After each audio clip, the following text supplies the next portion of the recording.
एंटोर ए के सिंह और आज फिर हम अपने BLIS 08/106 को देखेंगे। और इसमें क्या देखना है हमें DBMS देखना है, यानी डाटाबेस मैनेजमेंट सिस्टम को देखना है। और इसमें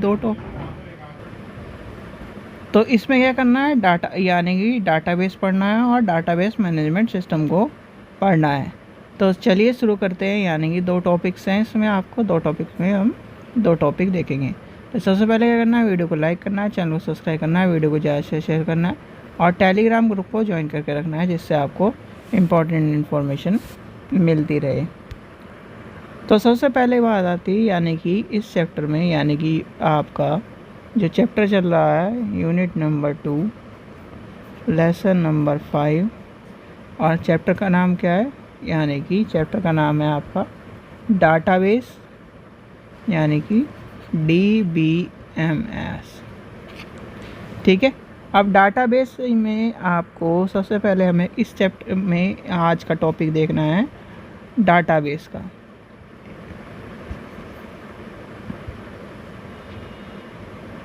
डाटाबेस,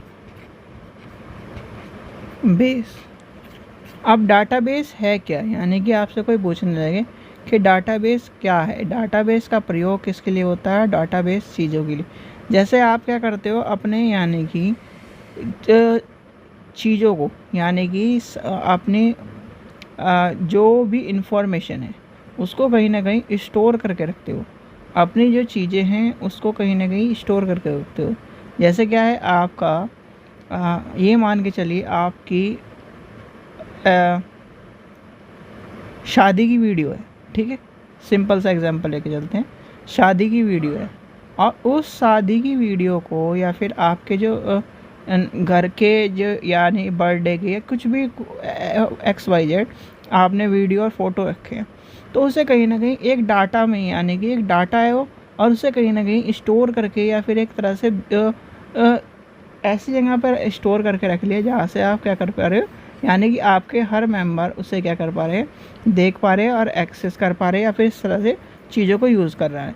यानी कि एक तरह से कहीं ना कहीं उसे आपने डाटा को क्या कर लिया, संग्रहित कर लिया। क्या कर लिया था, संग्रहित कर लिया, और आवश्यकता अनुसार उसका क्या कर रहे हो, आप प्रयोग कर रहे हो। ठीक है, तो क्या है, यानी कि डाटा से तात्पर्य क्या है, डाटा से तात्पर्य आपके ज्ञान से है, आंकड़ों से है, और जो कहीं ना कहीं जो चीज़ें हैं यानी कि सूचनाओं से है।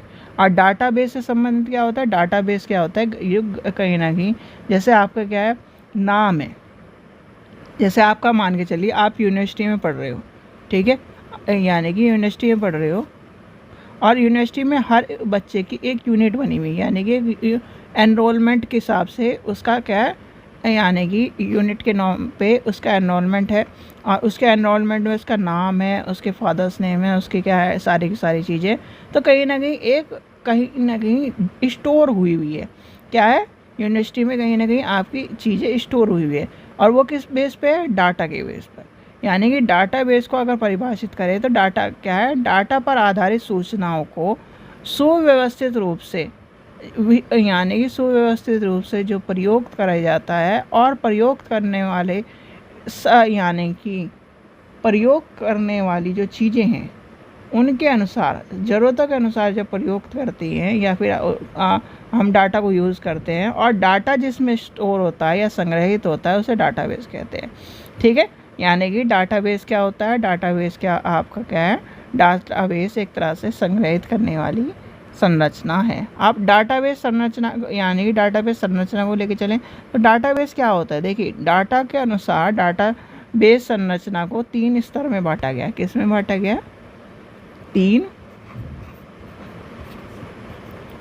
स्तरों में बांटा गया है, जिसमें आपका पहला आता है एक्सटर्नल, फिर आता है आपका कॉन्सेप्चुअल, और फिर आपका आता है इंटरनल आधारित। तो इसमें क्या आ जाता है, यानी कि जो डाटा है, डाटाबेस जो तार्किक और वर्णित, यानी कि अभी जो उसकी चीज़ें हैं, इसमें 3 सिमटी हुई चीज़ें, जैसे आपका मान के चलिए भाई एक तो आपका फिज़िकली क्या नाम चीज़ होनी चाहिए भाई, उसका क्या है एक तरह से फिज़िकली, यानी कि जैसे आपका क्या है मेमोरीज़ हैं और कहीं ना कहीं उसकी रैम्स हैं, उसके क्या है स्टोरेज डिवाइस है, वो सारी चीज़ आ जाएंगी।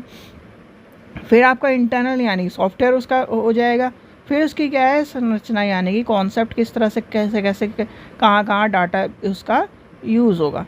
तो यही क्या यानी कि एक तरह से भौतिक संरचना और उसकी कहीं ना कहीं जो उसकी चीज़ें हैं वो, और कहीं ना कहीं आपकी यानी कि उसके इंटरनली यानी कि जो चीज़ें हम क्या कर रहे हैं स्टोर करके रख रहे हैं। अब इसमें क्या आ जाएंगी, यानी कि सीधे अगर हम लेके चले, जैसे आपके क्या है आप अपना फ़ोन में क्या करते हो डाटा स्टोर करके रखते हो, यानी कि आपने क्या कर लिया उसका डाटा का बेस बना लिया। क्या बना लिया, डाटा का बेस बना लिया। या फिर आप क्या कर रहे हो अपने कंप्यूटर में स्टोर करके रख रहे हो डाटा को, तो उसका क्या है एक स्टोर करने का यानी कि डाटा बेस बना लिया। अब उसमें से कहीं ना कहीं आप क्या कर रहे हो चीज़ों को आप उसे उसका प्रयोग भी कर रहे हो रिकॉर्ड के तौर पर। आप उसे कहीं ना कहीं यानी कि सूचना को आदान प्रदान भी कर रहे हो, आप उसे सूचना को लेकर भी चल रहे हो। जैसे आपको सीधे और एक और एग्जांपल लेके चलते हैं। जैसे आपका सबके पास अब आधार कार्ड है, सबके पास क्या है पैन कार्ड है, सबके पास यानी कि जो ये दोनों चीज़ें हैं, तो कहीं ना कहीं इसका भी तो कहीं ना कहीं एक लाखों करोड़ों आदमियों का डाटा होगा, तो वो भी तो कहीं ना कहीं स्टोर करके रखा गया होगा, नाम है पता है ये सब चीज़। तो कहीं ना कहीं जो इस तरह की चीज़ें होती हैं उसको कहीं ना कहीं स्टोर करने वाली चीज़ों को डाटाबेस कहा जाता है। अब डाटाबेस के प्रमुख चार जो चीज़ें हैं उसमें क्या आता है, डाटा आएगा आपका, हार्डवेयर आएगा, सॉफ्टवेयर आएगा और उपभोग यानी कि उपभोक्ता आएगा, जिसमें आपका क्या हो जाएगा डाटा एडमिनिस्ट्रेशन, डाटा प्रोग्राम यानी कि उसके डाटा के प्रोग्राम्स, और कहीं ना कहीं अंतिम उपभोक्ता। ठीक है, तो इसे आप ये भी लिख लीजिए, इसमें क्या क्या आएगा, यानी कि डाटा के चार भाग है,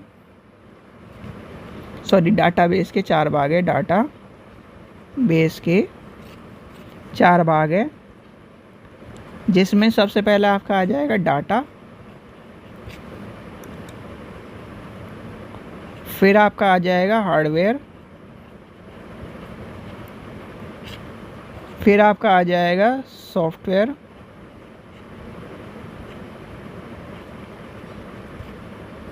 फिर आपका आ जाएगा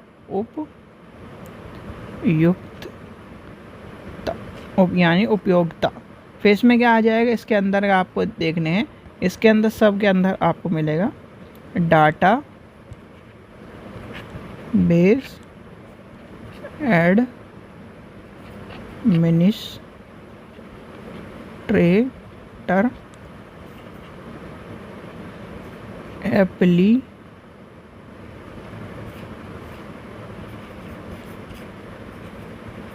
एप्लीकेशन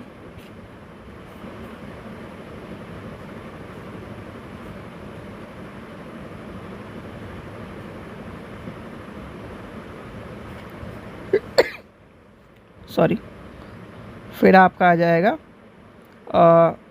सिस्टम हो गया, यानी एप्लीकेशन आ गई, इसमें एप्लीकेशन प्रोग्राम्स आ गए, और इसका आ जाएगा अंतिम, सॉरी ये अंतिम बच रहा है, तीन इसके अंदर आ जाएंगे, अंतिम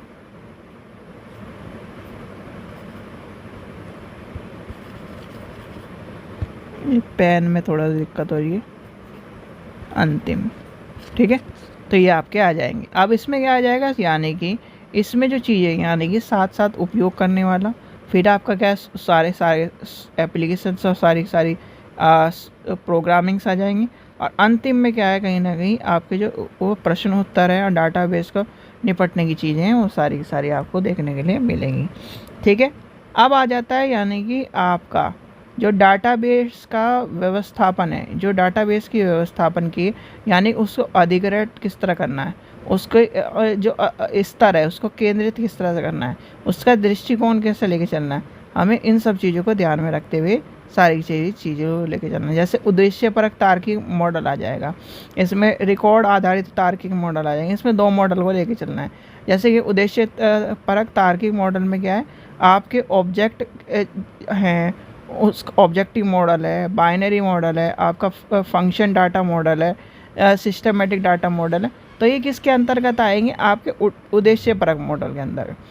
फिर आता है आपका रिकॉर्ड आधारित मॉडल। रिकॉर्ड आधारित मॉडल में क्या आ जाएगा, रिलैक्सेशन मॉडल, नेटवर्क मॉडल, क्या है फिजिकल डाटा मॉडल, और ये सारे आपको इसके अंतर्गत देखने के लिए मिलेंगे।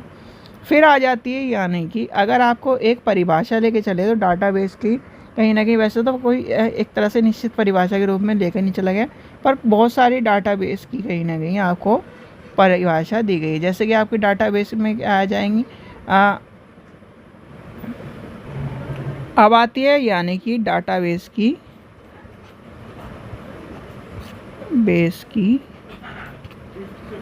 भाषाएं।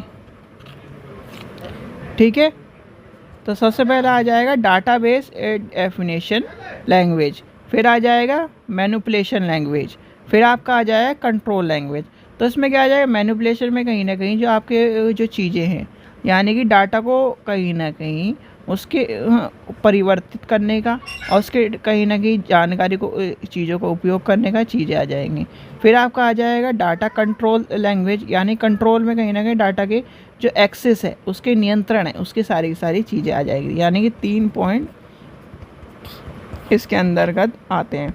फिर आ जाता है डाटाबेस की गुण, यानी कि गुण और आवश्यकता। भाई डाटाबेस का जो गुण है, यानी कि एक तरह से डाटा एकत्र करने का चीज़ है। भाई हम क्या कर सकते हैं, उसे एक्सेस कर सकते हैं, डाटा को कहीं ना कहीं तर्क संगत कर सकते हैं, डाटा को कहीं ना कहीं खोजना आसान होता है, डाटा को ढूंढना आसान हो जाता है। डाटा की जो कहीं ना कहीं एक तरह से, यानी कि फिज़िकली भौतिक रूप में उसे ढूंढने की जगह हम क्या कर सकते हैं, डाटा को आसानी से ढूंढ सकते हैं। तो इस तरह से ये सब चीज़ें आते हैं।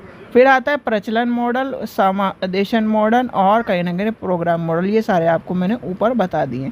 तो कहीं ना कहीं सीधे सीधे मान के चलो, डाटा क्या है, डाटा आपका क्या है, सूचनाओं का भंडार है, जिसके बदौलत आप क्या कर सकते हो, यानी कि सूचना प्राप्त कर सकते हो। सूचना का एक संग्राहक है जो कहीं ना कहीं डाटा को, यानी कि डाटा क्या है, सूचना है, और डाटाबेस क्या है, सूचनाओं का भंडारण है।